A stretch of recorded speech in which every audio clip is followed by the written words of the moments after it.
أعوذ بالله من الشيطان الرجيم بسم الله الرحمن الرحيم وَلَنَبْلُوَنَّكُمْ بِشَيْءٍ مِّنَ الْخَوْفِ وَالْجُوعِ وَنَقْصٍ مِّنَ الْأَمْوَالِ وَالْأَنفُسِ وَالثَّمَرَاتِ وَبَشِّرِ الصَّابِرِينَ الَّذِينَ إِذَا أَصَابَتْهُم مُّصِيبَةٌ قَالُوا إِنَّا لِلَّهِ وَإِنَّا إِلَيْهِ رَاجِعُونَ صدق الله مولانا العظيم وبلغنا رسوله النبي الأمين المتين المختار الكريم ونحن على ذلك من الشاهدين والشاكرين والحمد لله رب العالمين۔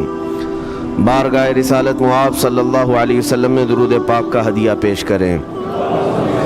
اللہم صلی علی سیدنا و مولانا محمد معدن الجود والکرم وآلہ واصحابہ الکرام وابنہ الکریم وبارک وسلم صلاة دائمة سرمدا ابدا۔ عزیزان گرامی وقار، قرآن عظیم میں اللہ رب العزت ارشاد فرماتا ہے، اور ہم ضرور تمہاری آزمائش کریں گے، تمہیں آزمائیں گے۔ کن چیزوں سے آزمائیں گے؟ تمہارا امتحان ہوگا۔ 4 چیزوں کا ذکر اس آیت میں آیا ہے۔ بِشَيْءٍ مِّنَ الْخَوْفِ، تمہیں ڈر دے کر کے کسی چیز کا، خوف سے تمہیں آزمایا جائے گا۔ والجوع، اور بھوک کے ذریعے سے آزمایا جائے گا۔ وَنَقْصٍ مِّنَ الْأَمْوَالِ، اور مال کی کمی کے ذریعے سے تمہیں آزمایا جائے گا۔ مال گھٹ جائے گا، فاقہ ہوگا، اس طرح سے تمہیں آزمایا جائے گا۔ وَالْأَنفُسِ وَالثَّمَرَاتِ، اور کچھ جانوں کے ذریعے سے تمہاری آزمائش ہوگی۔ جانوں سے مراد کیا ہے؟ کسی عزیز کی جان چلی جائے گی تمہارے آنکھوں کے سامنے، تمہارے گھر والوں کی موت تمہارے لیے بڑی آزمائش ہے، تمہارے لیے ایک بڑا امتحان ہے۔ اور پھر اخیر میں رب تبارک و تعالیٰ ارشاد فرماتا ہے، وَبَشِّرِ الصَّابِرِينَ الَّذِينَ إِذَا أَصَابَتْهُم مُّصِيبَةٌ قَالُوا إِنَّا لِلَّهِ وَإِنَّا إِلَيْهِ رَاجِعُونَ۔ اے رسول، ان لوگوں کو بشارت دے دیں۔ کن لوگوں کو؟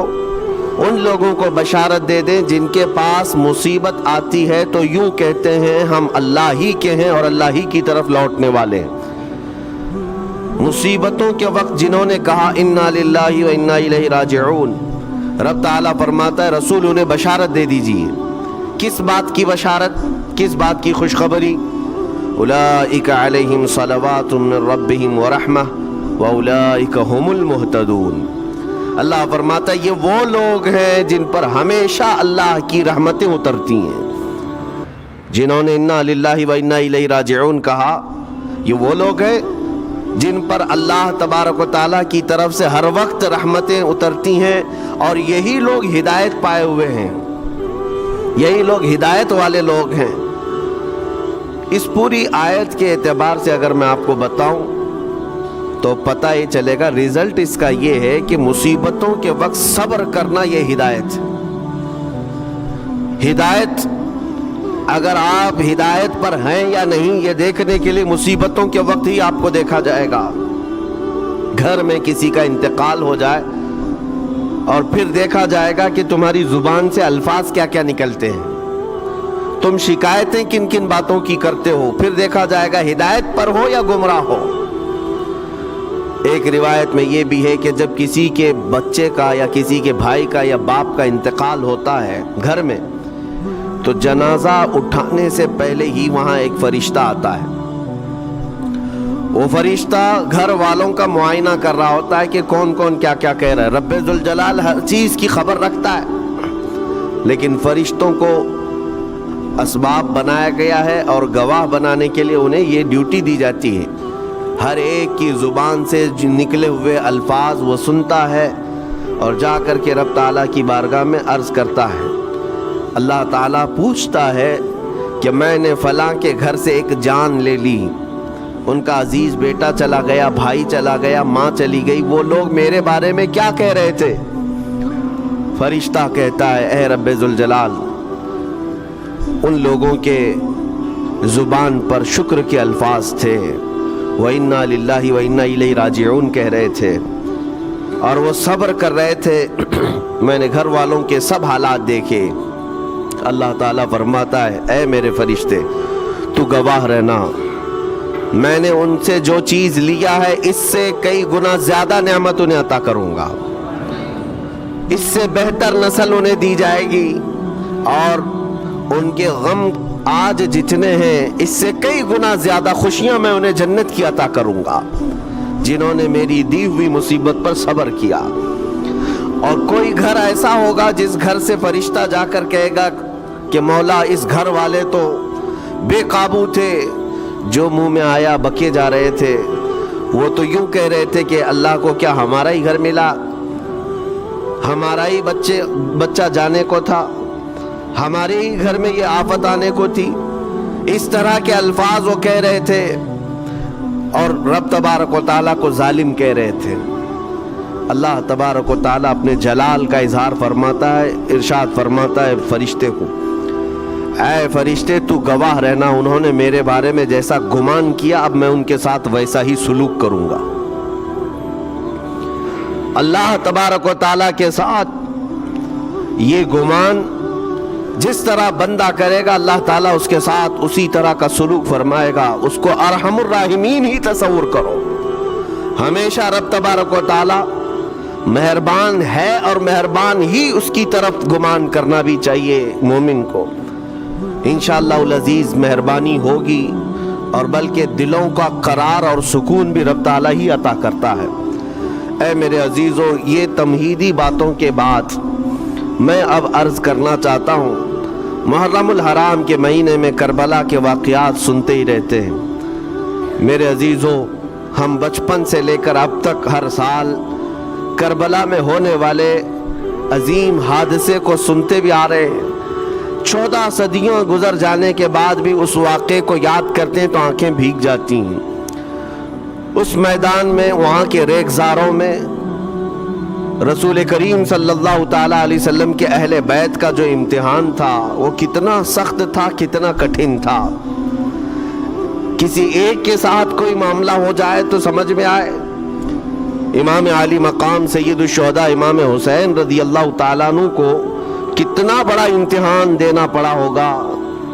ایک نہیں، اپنے خاندان کی 29 لاشیں انہوں نے اٹھائی ایک دن کے اندر، اپنے خاندان کی. پھر دوسرے ان کے اصحاب اور رسول اللہ کے صحابہ بھی اس میں موجود ہیں اور دوسروں کے بچے بھی اس میں موجود ہیں. کل ملا کر 72 لوگوں کی وہاں پر جانیں گئی ہیں، شہادت کا جام انہوں نے نوش کیا ہے. لیکن ہر گھڑی امام حسین ہر موت کو دیکھتے رہے. آج کبھی تصور کرنا ہمارے گھر میں کسی ایک فرد کا انتقال ہو جائے تو گھر پورا عجیب سا ہو جاتا ہے، پورے گھر کا سکون غارت ختم ہو جاتا ہے. ہم میں سے کوئی کھانا پینا نہیں چاہتا ہمارے باپ کا انتقال ہو یا بیٹے کا انتقال ہو یا بھائی یا ماں کا انتقال ہو.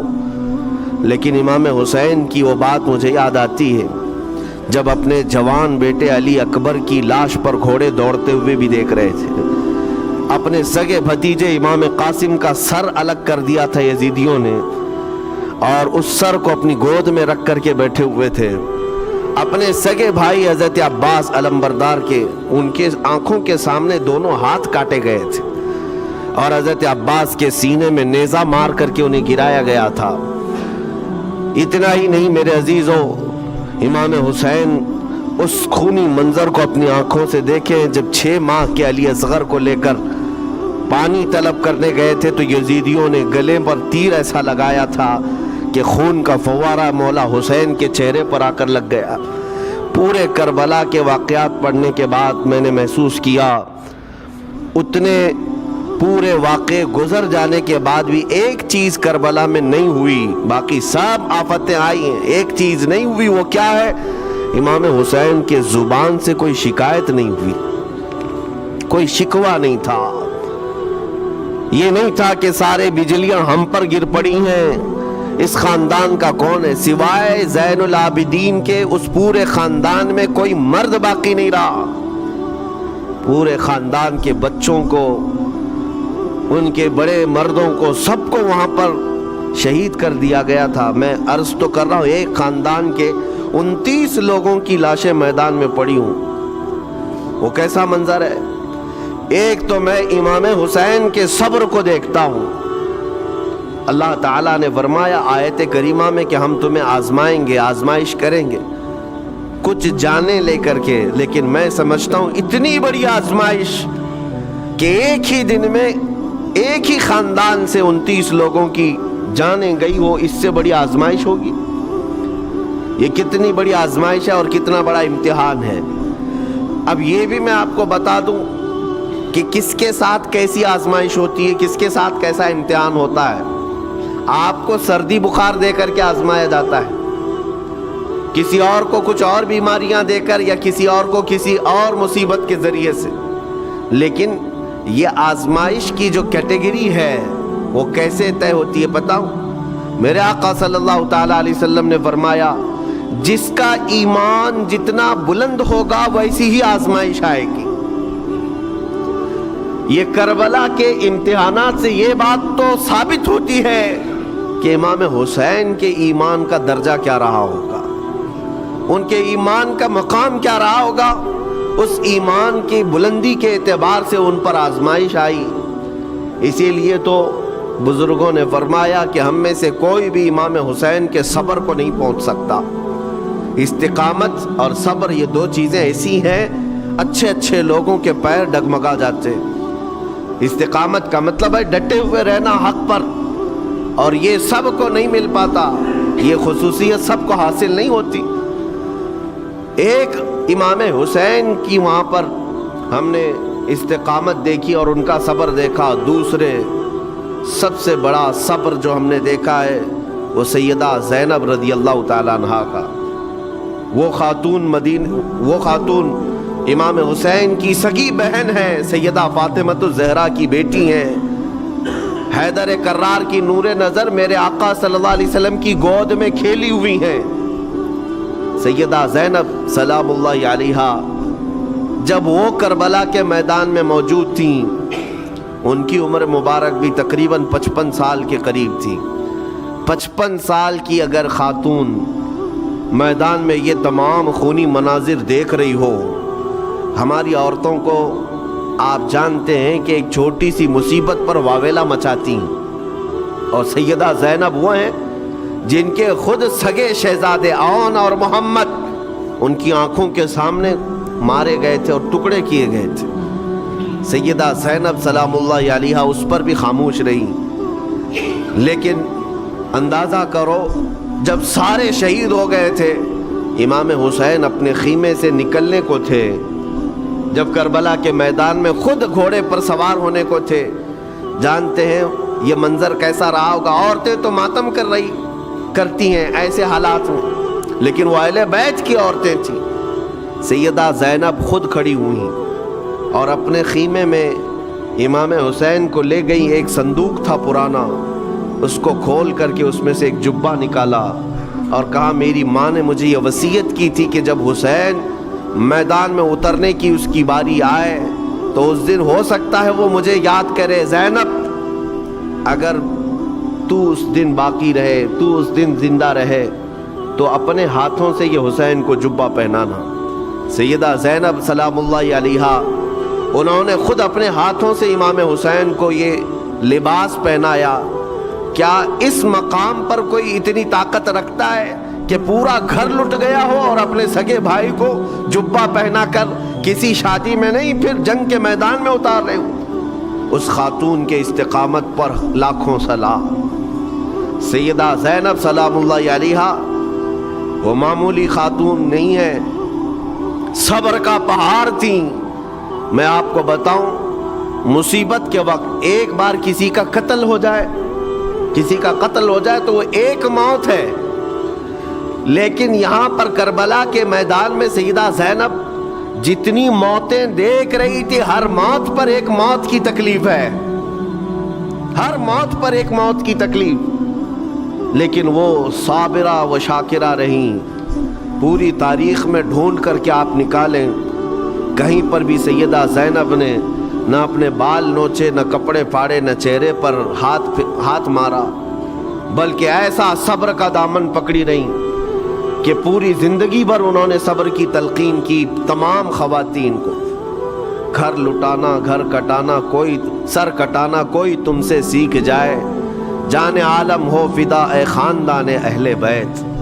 امام زمن فاضل بریلوی رحمۃ اللہ علیہ نے فرمایا ہے، سر کٹانا، گھر لٹانا کوئی تم سے سیکھ جائے، جان عالم ہو فدا اے خاندان اہل بیت. عزیزان گرامی وقار، یہاں پر ان حالات کے بعد میں آپ کو ایک بات ضرور کہنا چاہوں گا. مصیبتیں ہمارے گھر بھی آتی ہیں، آفتیں تکلیفیں ہمارے گھر بھی آتی ہیں، لیکن کیا ہم ان مصیبتوں کا سامنا کرتے ہیں، استقبال کرتے؟ نبی اکرم صلی اللہ تعالیٰ علیہ وسلم نے تو ارشاد فرمایا، مومن کو جب مصیبت آتی ہے تو اس کے لیے وہ نعمت ہے. دو چیزوں میں سے ایک چیز ہوگی اس کے ساتھ. اگر بخار بھی آئے، میرے آقا فرماتے ہیں اگر بخار بھی آیا ہے تو دو باتوں میں سے ایک بات ہوگی اس کے ساتھ، یا تو رب تبارک و تعالیٰ اس کے گناہ معاف کرے گا یا تو اس کے درجے کو بلند کرے گا.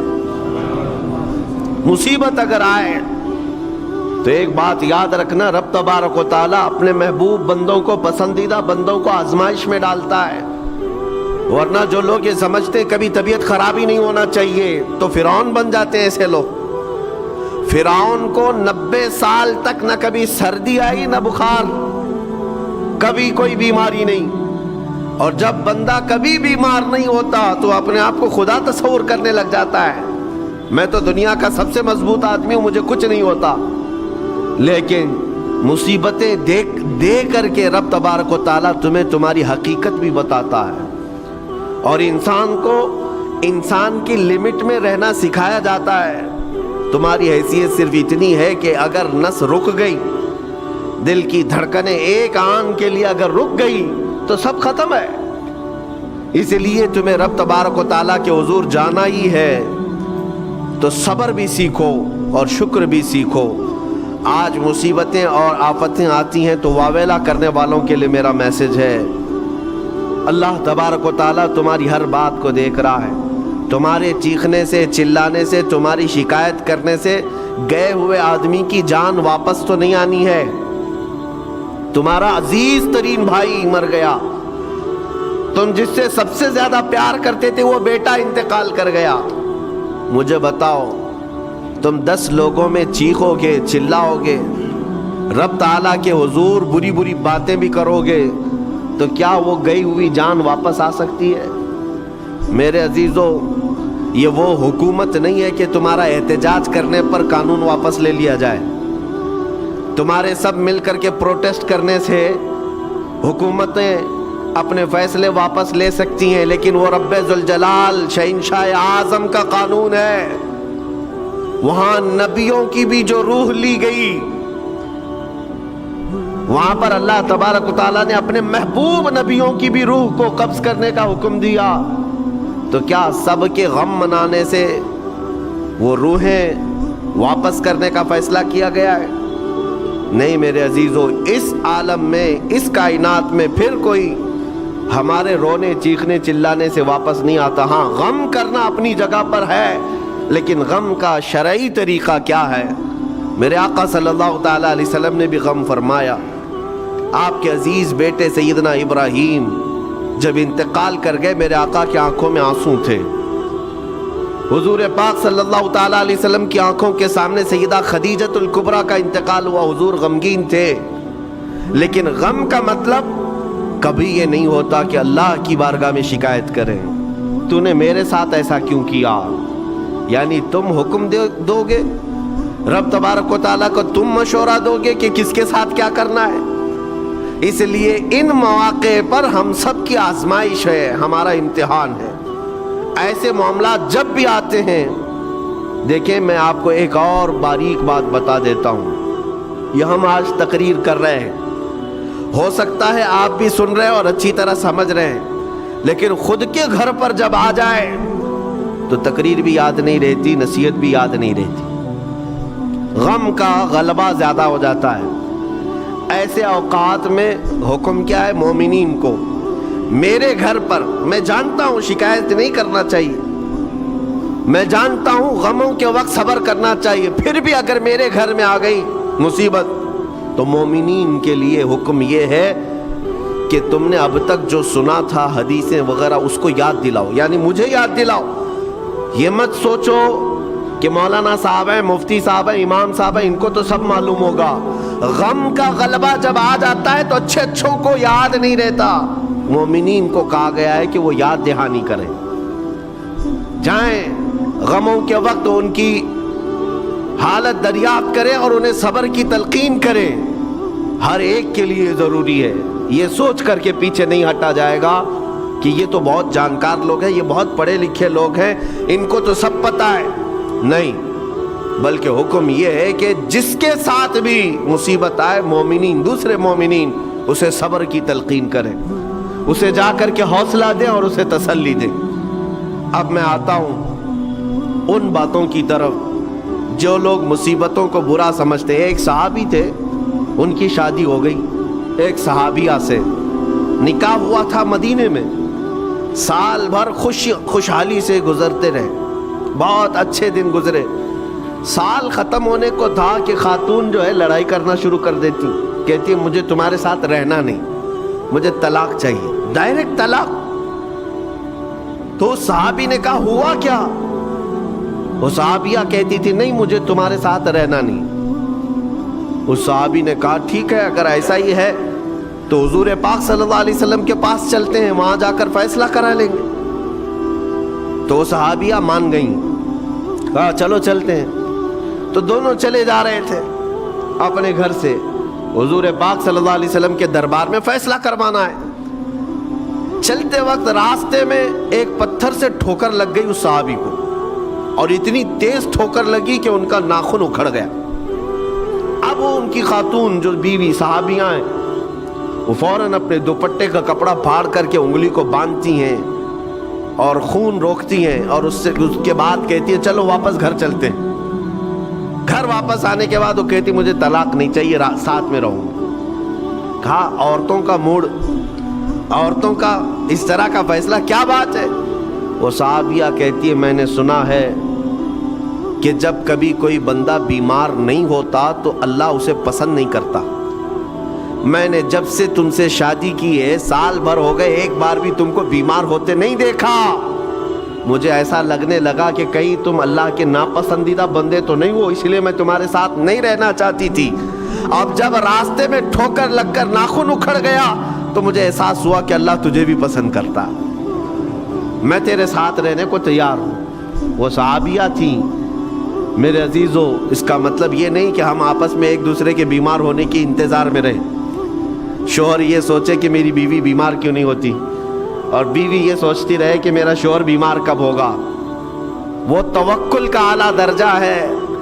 انتظار اور تمنا مت کرو بیمار ہونے کا، بلکہ بیماری آ جائے تو اللہ کا شکر ادا کرو، آ جائے تو صبر کرو۔ عزیزان گرامی وقار، ہم آج امام حسین اور ان کے رفقائے گرامی رضوان اللہ علیہم اجمعین کو یاد کرتے ہیں تو صرف رونے کے لیے نہیں یا صرف غم منانے کے لیے نہیں، بلکہ داستان کربلا سنانے کا ایک عظیم مقصد یہ ہوتا ہے کہ نوجوانوں کے اندر، بلکہ بوڑھے اور بچوں کے اندر بھی ایمانی جذبہ ایسا آ جائے کہ وہ ہر مصیبت پر ڈٹ کر کھڑے ہو سکیں، ہر یزیدی کا مقابلہ کر سکیں۔ ایک تو اس کا میسج یہ ہے، اور دوسرا میسج یہ ہے کہ چاہے جیسی بھی مصیبتیں آئیں، ایمان کے ساتھ رہنا ہے، صبر اور شکر کو ہرگز نہیں چھوڑنا ہے۔ مصیبتیں ہمارے پاس اب اتنی بڑی تو نہیں آتی کہ ایک خاندان کے ہی اتنے لوگوں کو کاٹ دیا جائے، ایسی مصیبتیں تو نہیں آئی۔ اب جو کچھ بھی آتی ہیں ہمارے ساتھ، وہ مال کی کمی کی، کبھی دکان میں دھندا نہیں چلتا، کبھی بچے کسی کو نہیں ہو رہے ہیں، یا پھر گھر میں کوئی بیمار ہے، کوئی مستقل بیماری آ گئی ہے، یہی تو مصیبتیں ہیں۔ مومن کے لیے یہ قید خانہ ہے، زیادہ آسائش اور آرام کی فکر نہ کرو۔ یہ دنیا مومن کے لیے قید خانہ ہے۔ اسی لیے شاعر نے کیا خوب کہا، جب کسی کا انتقال ہوتا ہے، ایک سچے مومن کا انتقال ہوتا ہے، تو لوگ کہتے فلاں مر گیا، فلاں مر گیا، تو ایک شاعر نے بہت اچھے انداز سے کہا ہے کہ کون کہتا ہے کہ مومن مر گیا؟ جو سچا مومن ہے اس کے لیے کہہ رہا ہوں. وہ شاعر نے کہا کون کہتا ہے کہ مومن مر گیا، قید سے چھوٹا وہ اپنے گھر گیا. حقیقت تو یہ، قید سے چھوٹا وہ اپنے گھر گیا. یہاں دنیا میں زیادہ آسائش، زیادہ آرام کی طلب انسان کو مغرور بنا دیتی ہے، تکبر والا بنا دیتی ہے، گھمنڈی بنا دیتی ہے. اور اللہ تبارک و تعالیٰ کی بارگاہ میں ہمیشہ سر بسجود رہنے والا وہ بندہ ہے جو مصیبتوں میں گھرا رہتا ہے. کچھ نہ کچھ مصیبتیں ایسی ہیں جو تمہیں مسجد تک لاتی ہیں، قرآن تک لاتی ہیں، تسبیح تک لاتی ہیں. اور کوئی مصیبت نہ ہو، کوئی تکلیف نہ ہو تو پھر جلدی بندہ اللہ کو بھی یاد نہیں کرتا. اسی لیے رب تبارک و تعالیٰ کی بارگاہ میں کچھ فرشتے ایسے ہیں، جب تم رو رو کر کے دعائیں کرتے ہو پھر یہ کہتے ہو میری دعا ہی نہیں قبول ہوتی، مولانا آپ کیجئے، میں تو کب سے کی دعا مانگ رہا ہوں، میری تو دعا ہوتی ہی نہیں، اور آپ کہتے ہیں اللہ تعالیٰ بہت جلدی دعا قبول کرتا ہے. یہ نا امیدی تمہاری اللہ تعالیٰ کی ذات سے ہرگز جائز نہیں. لیکن میں وجہ بھی بتا دیتا ہوں. کچھ فرشتے ایسے ہیں جو تمہاری دعائیں سن سن کر کے اللہ سے کہتے مولا یہ بندہ کتنا مانگ رہا ہے، تو قبول کیوں نہیں کرتا؟ رب تبارک و تعالیٰ یہ جو مانگ رہا ہے اسے دے کیوں نہیں دیتا؟ رب تعالیٰ فرماتا ہے فرشتوں میں بھی سن رہا ہوں اس کے مانگنے کو، اس کی دعاؤں کو. اگر میں ابھی اس کو دے دوں تو وہ مانگنا بند کر دے گا، اور اس کا مانگنا مجھے اچھا لگتا ہے. جب تک وہ مانگتا رہے گا میں اسے پسند کرتا رہوں گا. ایک وجہ یہ بھی ہوتی ہے تم مایوس ہو کر کے چھوڑ دیتے ہو کہ اب کیا دعا کرنا، اتنے دنوں سے کر ہی رہا تھا، کچھ نہیں ہوتا. اگر تمہاری دعاؤں کا اثر جلدی نظر نہیں آتا تو رحمان تمہاری دعائیں سن رہا ہے اور وہ تمہاری دعائیں پسند بھی کر رہا ہے. میرے عزیزو، یہ تمام حالات میں آپ اللہ تبارک و تعالیٰ کی بارگاہ میں کثرت سے دعا ہی کریں اور مانگا ہی کریں جب مصیبتیں آئیں. آج کے حالات بھی ہماری آزمائش کے حالات. آج کا جو دور ہے وہ بھی ایک یزیدی دور ہے. یہاں پر جگہ جگہ جو مسلمانوں کے ساتھ حالات ہیں یہ ہمارے لیے آزمائش کا دور ہے، بہت بڑا امتحان چل رہا ہے. ان حالات میں مسلمانوں کو چاہیے وہ اپنے ایمان کے ساتھ ڈٹے رہیں، استقامت. مولا حسین کے سبق کو پڑھیں. اس وقت تو ان کی گردنوں پر تلواریں تھیں، ان کے بچوں کے سینے چھدے ہوئے تھے تیروں سے، لیکن وہ ڈٹے ہوئے تھے میرے مصطفیٰ کی شریعت پر. آج ابھی تمہارے سینوں پر بندوق کی گولیاں نہیں لگائی گئیں، ابھی تمہارے اوپر اتنی بڑی مصیبتیں نہیں آئیں، لیکن میں پھر بھی دیکھتا ہوں نوجوانوں کو کہ کوئی مصیبت نہ آنے کے باوجود بھی تم اسلام کے ساتھ کھلواڑ کر رہے ہو. میرے آقا کی سنتوں کو پیٹ پیچھے پھینک کر کے تم تو بازاروں کی زینت بننا پسند کرتے ہو. اکثر لوگوں کو ہم نے دیکھا آج مجرے کرنے والوں کی کثرت یہ ہمارے نوجوان بچوں کی ہے. یہ اپنے جسموں کی نمائش کرنا اس کو فیشن سمجھتے نہیں. میرے عزیزو، امت مصطفیٰ اور وہ بھی امام حسن اور امام حسین کے غلام اس مردار دنیا پر کبھی بھی اپنی حکومت نہیں چاہتے. اس مردار دنیا کے وہ کبھی خواہش مند نہیں ہوتے. لیکن جن نوجوانوں کو آج ہم ان خواہشات کی پیروی کرتے ہوئے دیکھ رہے، افسوس ہوتا ہے، افسوس ہوتا ہے. آج کے حالات میں تم بھی سنبھل جاؤ، کیونکہ ایک بہت بڑی جنریشن تمہارے پیچھے ہے اور وہ تمہیں دیکھ کر کے نقل کرے گی. اگر آج تمہارا راستہ بگڑ گیا تو یہ جو چھوٹے بچے ہیں وہ بگڑے ہوئے راستے کو ہی اسلام سمجھنے لگ جائیں گے، وہ اسی بگڑے ہوئے راستے کو ہی صحیح راستہ سمجھ بیٹھیں گے.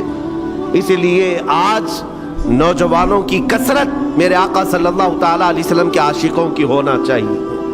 اور ان سخت ترین حالات کا مقابلہ باڈی بلڈر نہیں کر سکتا. میں آپ کو بتا دوں، ان ظالم یزیدیوں کا مقابلہ کاجو بادام کھانے والا نہیں کر سکتا. ہاں، ان حالات کا مقابلہ کرنے کے لیے جسمانی طاقت کی ضرورت نہیں. ان بڑے سے بڑے سخت ترین حالات کا مقابلہ وہ نوجوان کر سکتا ہے جس کے سینے میں عشق مصطفیٰ ہو، مولا حسین کے نقش قدم پر چلنے کا عزم رکھتا ہو، پھر چاہے وہ لاغر ہی کیوں نہ ہو، نحیف و ناتما ہی کیوں نہ ہو، کمزور ہی کیوں نہ ہو. لیکن ہم نے دیکھا ہے تاریخ میں کمزور بھی ہے، اگر جسمانی اعتبار سے عشق رسول کی دولت سینے پر رکھتا ہے تو دنیا میں وہ کھلبلی مچا دیتا ہے، اور کفار و مشرکین کے خیموں میں اس کی ہیبت طاری رہتی۔ ہم نے اور تاریخ پڑھی ہے۔ آخری بات عرض کرتا ہوں، امام اہل سنت فاضل بریلوی امام احمد رضا خان نور اللہ مرقدہ، اعلیٰ حضرت کو کون نہیں جانتا آج کے زمانے میں؟ ذرا ان کی سیرت اٹھا کر کے پڑھنا اور پھر یہ بھی دیکھنا کہ جسمانی طاقت ان کی کیسی تھی، جسمانی ساخت کیا وہ چلتے تو لہیم شہیم تھے، اونچے چوڑے اور سینہ بھرا ہوا کہ لوگ صرف جسم کو دیکھ کر کے ڈر جائیں؟ نہیں، اعلیٰ حضرت فاضل بریلوی رضی اللہ تعالیٰ اس طرح جسمانی بہت اونچی چوڑی صلاحیت کے نہیں تھے، بلکہ بہت ہی ہلکا جسم رکھتے تھے، ہلکا جسم، دبلے پتلے تھے، لیکن جب اپنے حجرے میں بیٹھ کر کے قلم چلاتے تھے تو دنیا کے کونے کونوں میں ان کی گونج ہوتی تھی، اور بڑے بڑے قلعوں میں جو ہے زلزلہ آ جاتا تھا۔ اور سرکار غوث پاک رضی اللہ تعالیٰ عنہ کو کون نہیں جانتا؟ غوث پاک کا حال تو یہ تھا، جسمانی اعتبار سے آپ کی گردن کی ہڈیاں بھی دکھتی تھی، اتنے دبلے تھے، اور کثرت عبادت کی وجہ سے، کثرت مجاہدات کی وجہ سے آپ کا جسم بہت ہی کمزور تھا۔ بلکہ ایک وقت کا واقعہ بھی ہے کہ آپ چلتے چلتے غش کھا کر گر گئے، چکر آ کر گر گئے۔ جسمانی اعتبار سے اکثر تو آپ پتے کھا کر کے رہے، کھانا بھی نہیں کھایا 40 سال تک، تو جسمانی اعتبار سے کمزور ہونا کوئی بات، کوئی معنی نہیں رکھتا۔ لیکن دنیا یہ بھی جانتی ہے، گردن کی ہڈیاں ہی کیوں نہ دکھتی ہوں، ہاتھ و پیر کی ہڈیاں ہی کیوں نہ دکھتی ہوں غوث پاک کی، لیکن روحانی طاقت کا حال یہ ہے کہ کسی قبر کو ٹھوکر لگا دے تو مردہ زندہ ہو جائے۔ اس طاقت کو میں آج آپ کے سامنے کہنے کی بات کر رہا ہوں، عشق مصطفیٰ سینے میں ہو اور سچی عقیدت و محبت حسنین کریمین سے رکھتا ہو، اور پھر اپنے طریقے بدل لے تو بڑے جسم اور ڈیل ڈول بنانے کی ضرورت بھی نہیں آئے گی۔ مولا کریم تمہارا رعب خود ہی دشمنوں کے دلوں پر ڈالتا ہے۔ اللہ تبارک و تعالی ہم سب کو آئی ہوئی مصیبتوں کا ڈٹ کر مقابلہ کرنے کی توفیق عطا فرمائے، ہم سب کو استقامت عطا فرمائے اور صبر عطا فرمائے اور شکر عطا فرمائے، اور قیامت کے دن مولا تعالی ہم سب کو امام حسین کے ساتھ حشر عطا فرمائے، میرے آقا صلی اللہ تعالی علیہ وسلم کے جھنڈے تلے ہم سب کو جمع فرمائے۔ ہمارے ان نوجوان بچوں کو جو راہ راست سے ہٹے، مولا حسین اعظم کے راستے پر ان کو چلنے کی توفیق عطا فرما، قیامت تک ہماری نسلوں کو مولا عاشقان مصطفیٰ میں پیدا فرما، ہماری اولاد کو بدعقیدہ گمراہ ہونے سے ہمیشہ محفوظ فرما۔ وآخر دعوانا ان الحمد للہ رب